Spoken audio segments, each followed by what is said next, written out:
Download the code from codigive.com. Link in description. Creating a circular progress bar using HTML, CSS, and JavaScript involves a few key steps. First, you structure the HTML to define the container for the progress bar, typically using a div element. Typically the structure,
Next, utilize XO style the progress bar, setting its dimensions, colors, and creating the circular shape using properties like border, radius, and conic gradient. For the dynamic aspect, JavaScript is employed to manipulate the progress. You can define a function that updates the progress value based on user interaction or specific events.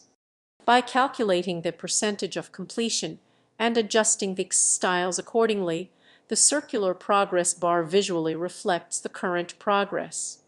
Additionally, you might want to implement animations for smooth transitions when the progress value changes.